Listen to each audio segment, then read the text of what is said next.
Whistle live stream here at Illinois Media Schools in downtown Lombard. Straight out of Lombard.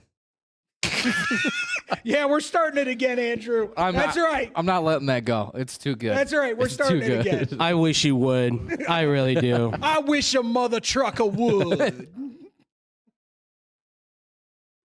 I wish your mother trucker would. Hey, Andrew. Andrew. What? Look who got over his migraine. Yeah. How are you feeling? Feeling a little better now that I have coffee. And Oh, it's is that all that you pumping. needed? Oh, I'm sure that's all. No, That's all you know what- needed. You know what Tyler's migraines are? What? It's staying out too late, drinking a little too much. Why you just assume that? It's a Sunday night. I don't do nothing on Sunday nights. Sunday Very is the boring. Lord's Day. What? Yes. Oh, sorry. Allergies. I apologize. You know, I really hope you get a migraine, and then I'm just going to be like, you better stop drinking, David. Oh, that's a That's mean actually thing. kind of funny because everybody who knows me knows I really don't drink Yeah, anymore. I know. But anyway, welcome into Blow the Whistle. I'm David Dykstra. This is my boy Tyler Buterbaugh. We are going to be talking NCAA final championship game last night. We're talking the Masters. I had to quiet down there. The Masters. It's golf. Golf clap, everyone. And we are talking the most stupendous Wrestlemania of all time. And then, of course, ladies and gentlemen, you know what time it is. Time for the greatest segment in all of entertainment. It's time for You're Killin Me Smalls to finish everything off. Woohoo! Are you ready to roll? Let's freaking do it. All right. So last night, those Tar Heels had those Jayhawks by the Jays and just Got hawked. let go. Yeah. Dang it. Dang it. Right, Andrew? Nothing worse than seeing Bill Self win I don't want want to talk about it. That whole game. I mean, it was a great game overall. It was very close, but I mean, North Carolina, in my opinion, totally lost that game in that second half. They were up by 15, and they just let Kansas scored 20 unanswered points in like the first 5 minutes, less than that in the second half. Oh, I knew North Carolina was in trouble the moment that the alley-oop hit. I was like, oh, God, here we go. Here we go. Miami all over again. And sure enough, out come the Jayhawks deciding that they want to be the best team in another country. Well, they invented basketball. Yeah, just ask any Kansas grad. You do know that Kansas is where basketball was invented, right? We should have won because We're we the make basketball. purebred here. We're the greatest team of all time because we're Kansas. We're the basket of all the basketballs. We invented everything. Yeah. Ah. I'm a Duke fan, and I was rooting for North Carolina last night. And I'll be honest with you, I think that game ends a little different if Baycott doesn't get injured, re-injures that ankle. You could tell as soon as he left that game, that's what the biggest turnabout about that game I'm sorry, was. you got Manic on McCormick, right? That's what the matchup was, right, Andrew? Yeah, After I think Baycott so. went down. Yeah, Manic and McCormick were the two guys, like the two star forwards going back and back at each other. But So- McCormick's bigger and probably a little more agile. Yeah, McCormick is that definitely- Manic is more the power dude. McCormick is more of like your slip it past you kind of guy, slender, kind of agile, kind of more forward. I'll be honest with you, Andrew. I kind of want to know what they gave Baycott because he came out for warm-ups and was limping really hard. But as soon as that game started, he looked like a pure center. Just going. Part of it could have been like adrenaline too, but they probably gave him the same stuff that they gave Aaron Rodgers that opening game in Lambeau in 2018. Little cortisone. He definitely played like a warrior through that Yeah, ankle. he did. Like, that's a hard ankle injury to fight through, and the fact that you're a big man trying to play at an aggressive level like that, props to him. Absolutely. I mean, so go ahead. let's yay, Kansas. Congratulations. whoop-de-doo.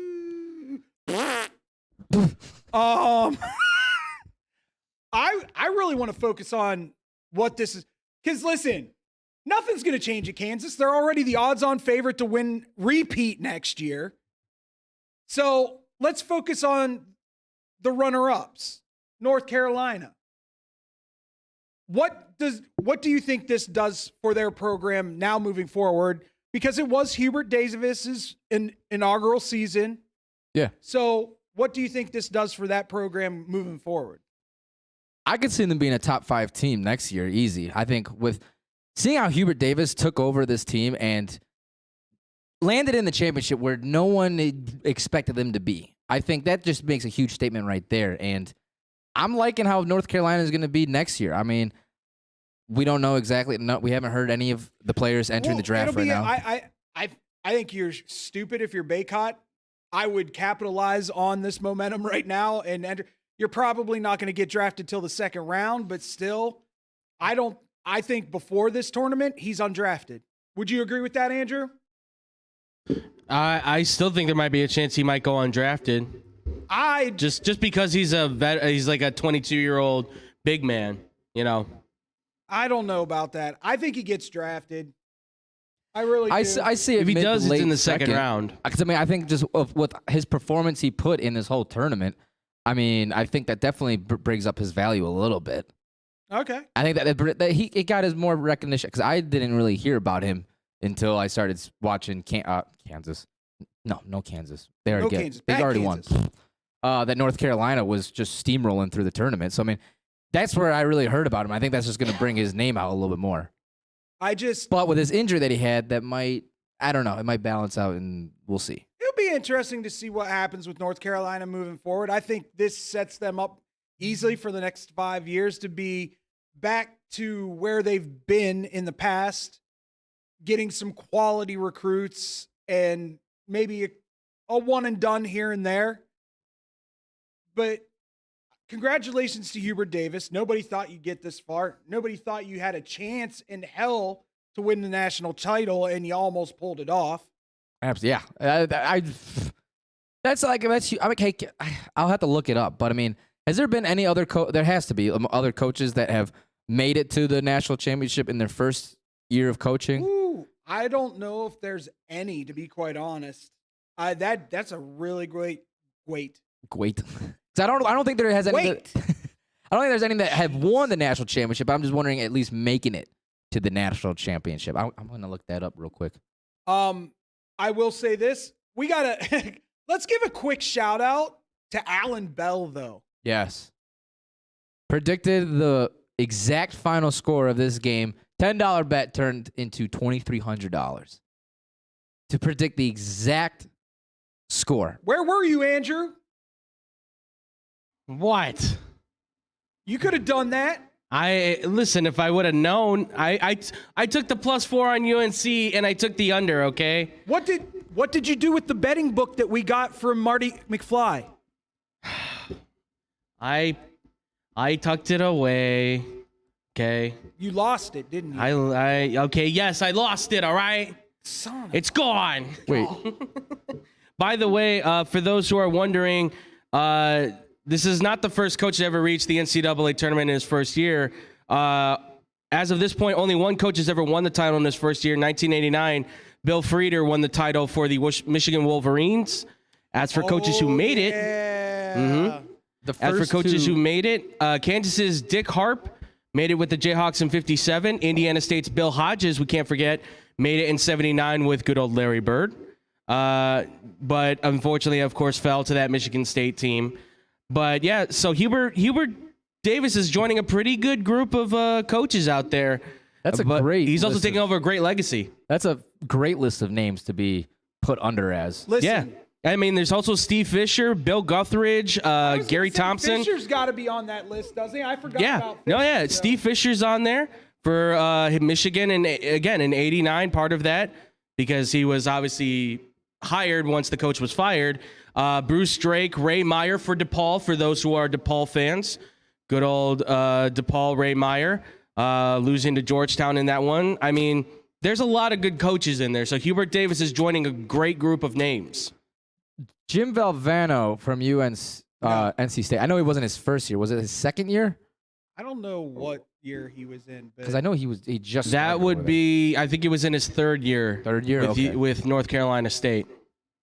So, once again, Kansas beat North Carolina. Whoop-de-doo. Yay, Kansas. Did you want early rankings? No one cares. There's some interesting ones.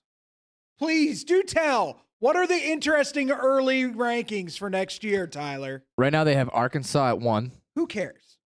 Houston at 2, That one's not duh. UCLA at 3, Kansas at 4, What? UNC. A perennial powerhouse is ranked high? No way. Number 5, North Carolina. You know what? The one that shocks me the most, because this never happens. Gonzaga at 12. They're finally not at 1. St. Peter's? Oh, wait, they just lost everybody because they're all transferring to Seton Hall. You don't know that for sure. Oh, please. It could be. Andrew, what are the odds that those three guys end up on Seton Hall? What about Pete and Shaw? You know, it's nice that everybody heard about what St. Peter's did this year, because they're never going to hear about it again, because everybody's gone after this. That poor team and the poor coach that's taking over for him. I'm just going to say, like, everybody you liked on that team for St. Peter's is going to a place that has to rhyme with beaten mall. So That the fact that Edler now actually could go to a real deal Buffalo Wild Wings in New York and enjoy himself. But that's going to do it for our NCAA championship game talk. We're so excited that Kansas won. We can barely contain our Woohoo. Congratulations, Bill Hoof. You deserve it. It'll be all right. We'll live. When we come back, though, it's time, ladies and gentlemen. Would. It's time to watch the Masters here on Blow the Whistle.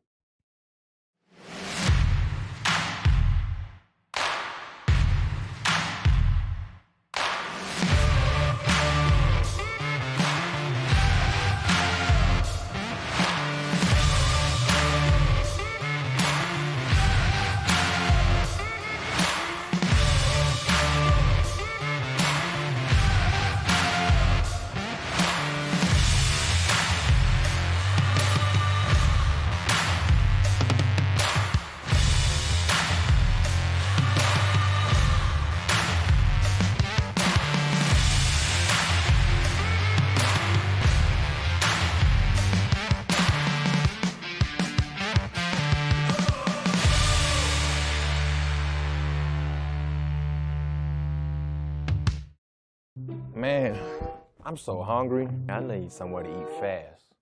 I have no idea where to go. Hola, me llamo El Taco de Taco. You know where to go for the amazing taste that'll have you craving more? Taco Bell.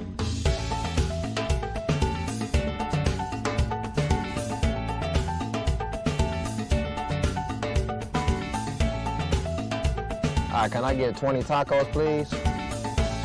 You got it.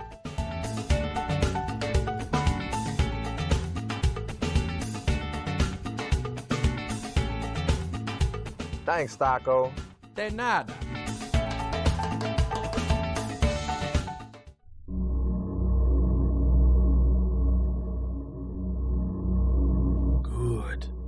Good.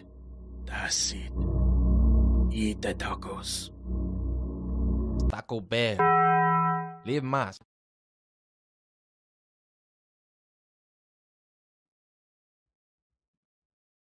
And welcome back to Blow the Whistle on YouTube X-Bomb Sports here at the great Illinois Media School, Lombard, Illinois.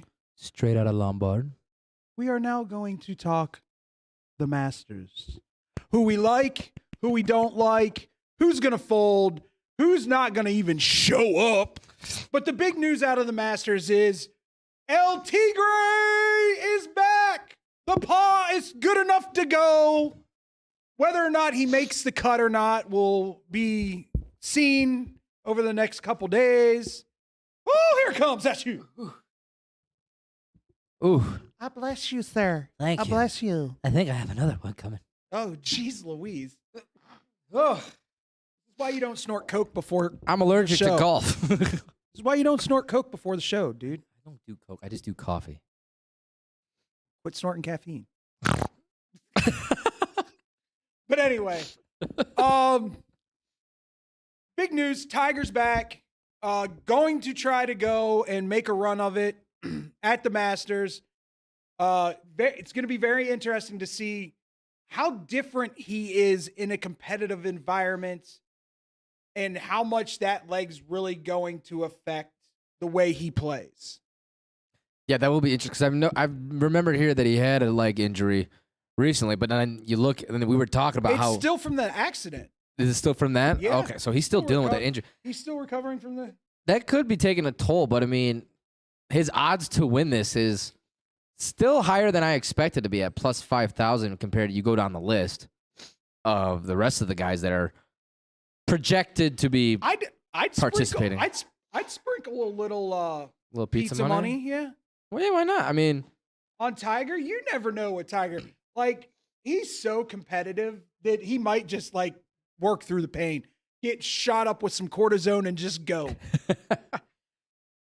I mean, I wouldn't put it past him. I mean, he's a very competitive guy, and he's with how successful he's been in the Masters. He's got to prove himself to these young bucks. All right. Well, as it is always accustomed to, there's always certain players that show up for the Masters, and then there's certain players that'll disappear. If I were a betting person, which I'm really not, I'll sprinkle here and there. Yeah. But typically I'm not huge. The one person you do not want to put money on in this tournament is Bryson DeChambeau. He's at plus 3,500. Don't do it. Tell me why. Bryson likes to overpower golf courses. That's how he likes to win. He is not a golf manager. And there are just certain golf courses out there that you have to manage the golf course. And Sounded like I don't even want to say what was going through my head right there. I'm just going to keep it to myself. we'll save it for the commercial break. Yeah. But anyway, he's a guy, Augusta, and some of the other big time named golf courses, Pebble Beach, things like that. You cannot overpower these. These are golf courses that are meant to be managed. You have to hit the ball in a certain area to get the proper angle to be able to access where they put the pin on certain days. And if you can't control that, you're in for a very long day. I will never lay money on DeChambeau to do anything in the Masters. So you're saying he's just more of like a big swinger than like actually. Go ahead, Andrew. You know you wanna. Oh, sorry. Our good friend TJ back here asked, but what about Phil Mickelson?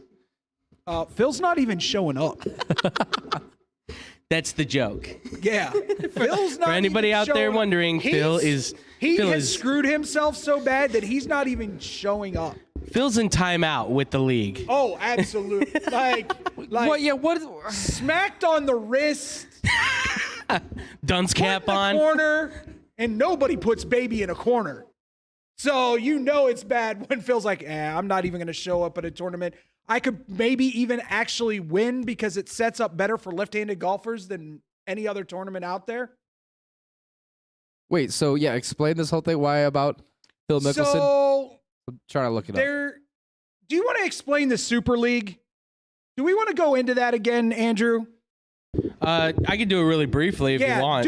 do a quick synopsis. All right, so the quick synopsis about the Super League is pretty much that it's a group of people from that are backing like a investment fund for Saudi Arabia that is connected with the government that is essentially trying to create its own pro tour golf league, whatever you want to call it, to rival the PGA Tour, and it has a $280 billion backing, essentially from this fund. but it's connected with the government, so it's government money, and nobody wants to really work with it because obviously there's a lot of atrocities that happen in Saudi Arabia when it comes to human rights and things like that. So it's a very complicated situation, but essentially Phil Mickelson has kind of involved himself with it because there's a lot of money involved, and everybody else is very much backing away from it, and he has made a lot of comments kind of supporting it and shooting down the PGA Tour at the same time. So Kind of Yeah. digging his own grave and then throwing the dirt on the PGA. oh, he's absolutely digging a 6-foot hole while yelling at him that you guys are all wrong. This is not we're going to find a way to make it happen. He's totally doing that. This is great for golf. He's getting lowered into that thing in a casket, and you could still hear him yelling, "Yeah, I'm gonna get you guys. Don't worry about it. We're gonna be so good." Yeah, I heard it. I'm reading up on it. I guess he said